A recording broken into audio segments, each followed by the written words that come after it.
Sir, before you begin, state your name, spell it. You got it. Good afternoon, everyone. Thank you for joining us. My name is Murtaza Sanwari. It's spelled M-U-R-T-A-Z-A. Last name Sanwari, S-A-N-W-A-R-I. I'm the Senior Vice President, Area Manager for the Woodland Hills Medical Center. Kaiser Permanente's highest priority is to provide our members with excellent medical care and to ensure the safety of our patients. All of our protocols during this time are made with our patient safety and well-being as our priority. On Saturday evening, January 18, 2020, from 10 p.m. to 6 a.m., a facility-wide water shutdown was planned at the Woodland Hills Medical Center campus, located at 5601 DeSoto Avenue, which includes both inpatient and outpatient care facilities. This work was conducted as part of routine essential repairs to the domestic water line entering the medical center campus. Standard water procedures were put in place to provide the necessary water for all areas of the medical center during the planned shutdown. The procedures were put in place during the shutdown, including bottled water for consumption, water containers at hand hygiene and hand washing sinks in various locations for hand hygiene, along with advising the continued use of waterless hand gels.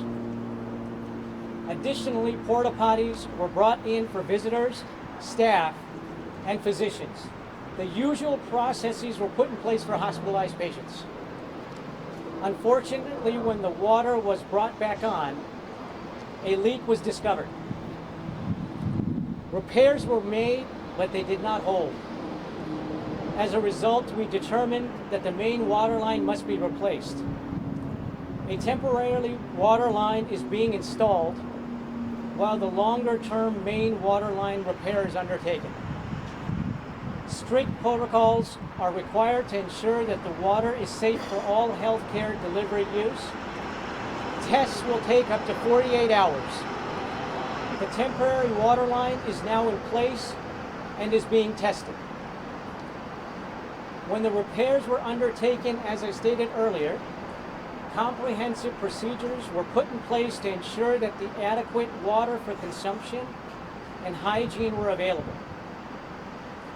Medical care operations constantly trains and prepares our employees for unexpected emergencies, situations such as fires, or earthquakes, and in this case, a water shutdown.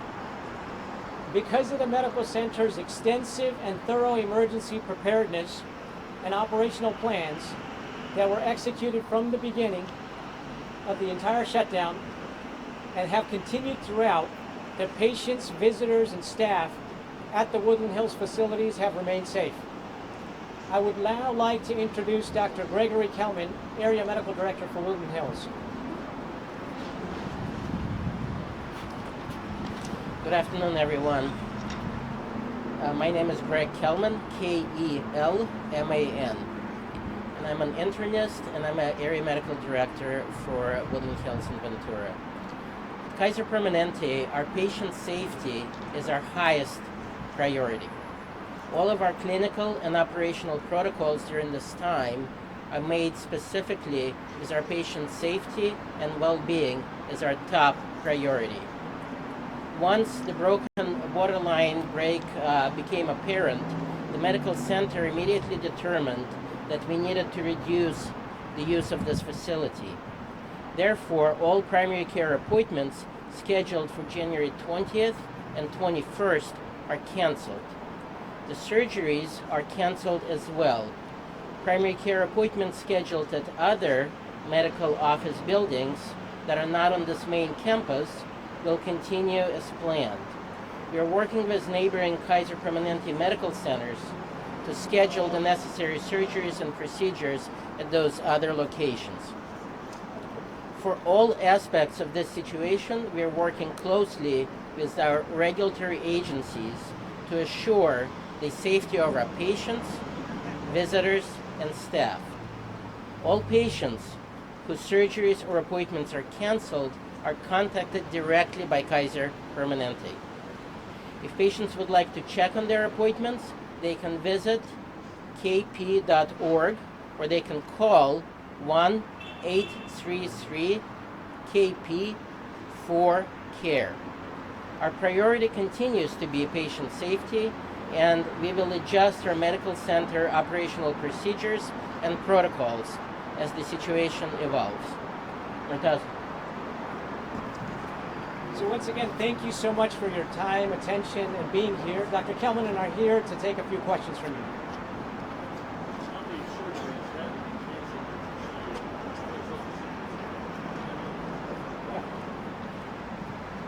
Well, some surgeries were postponed, and other surgeries were deferred and transferred to other medical centers.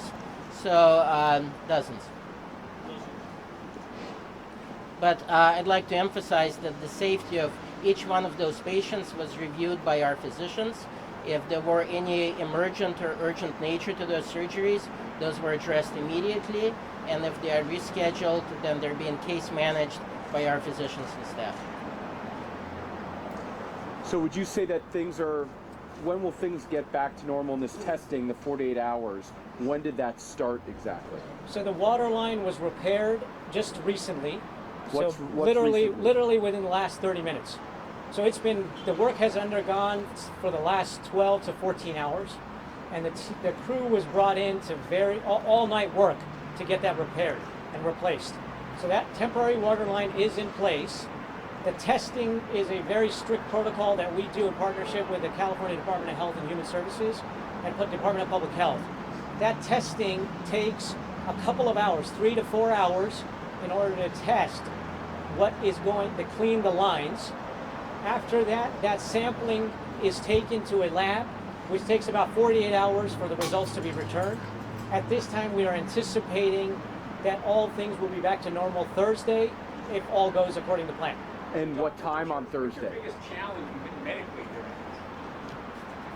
Well, we are having to adjust, as we have in this facility in the past with environmental fires and everything else. We have protocols for just about anything, but we do adjust, we do evolve, we move our physicians and staff around to best accommodate our patients. We have increased the staffing of some of the surrounding offices as we redirected the care of some of the patients to other medical offices and clinics. And so it's been operationally different, yet our staff and physicians are energized by the challenge and by their mission of taking care of our patients. The only other thing I would add is Kaiser Permanente is a large system. So we have many other sister facilities and a large network available to us to support us as we continue to care for our patients and ensure they continue to receive safe care.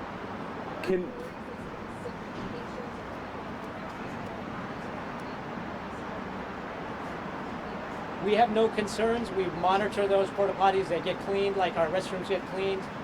Safety and hygiene continue to be top priority. Does the medical center use a water filtration system? So depending on what we're doing, it depends on exactly what kind of specific question you're asking. We have filtration systems that manage dialysis patients, and those are also managed. So obviously when water is not coming into the facility, those patients are being cared for in other facilities.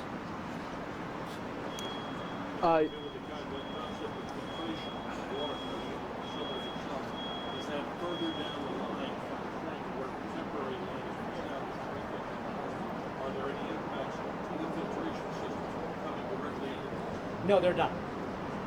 What can be done during testing? Two questions. Can you not? Can nothing, like none of the water's not being supplied to the building at all? No, water is completely shut down to the building. And so, do you have a time on Thursday when? So it's all dependent on when the lab results come back. We're anticipating they come back on Wednesday evening, and we'll continue to monitor the situation and address it as it comes to light. So what can be done inside without water? So we're continuing to take care of our patients in the hospital today. We continue to manage lab or X-ray and we have bottled water available to basically take care of the patients that would have been taking water out of the sinks. We've got time for one more question. So it sounds like it's no problem. I mean, how do you run a hospital? Well, hospitals are designed to, we're designed to address emergency situations, and we continue to partner with other facilities in the community, as well as our sister facilities, to ensure the safe care of our patients. How many beds do you have here? How many beds do we have total in the hospital? Right now, well, so we're not all beds haven't been open. We have 278 beds inside the hospital. We don't run all 278 beds. We have about 70 plus patients in the hospital right now. And how many did you transfer out? So as patients get discharged, they go home, and depending on surgical patients and or dialysis patients, we've moved them out. We've moved out probably a couple dozen patients over time, and we continue to assess as the needs arise, whether they go home. You moved out half your patients. Half from, So 70 patients, you moved out. no, we have 70 now. So Are you we had more accepting- patients than that prior to that. So how many did you move out because of this? I don't have an exact number for you right now. A few, a lot? A couple dozen. Couple of Yeah, Are you and they've ex- gone home as well. Are you accepting new patients? Are we accepting? We're diverting all of the ambulance traffic from bringing patients to the emergency room to be admitted. Some patients are being transferred out by ambulances, of course, when needed, and we're assessing each patient's situation separately to make sure that each patient is safe. And to that gentleman's question, I'd say that we often and we constantly train for all sorts of emergencies, earthquakes, all sorts of natural disasters. So we constantly keep an eye out for this situation. Every situation is different, but we always train for emergency preparedness. Okay. As you know, this is a very serious situation, and we need to let Murtaza and Dr. Kalman get back to operations and ensure our patients' safety. We want to thank you for your partnership here, and we have media statements available for you in case you need them. Thank you again for attending, and have a good evening.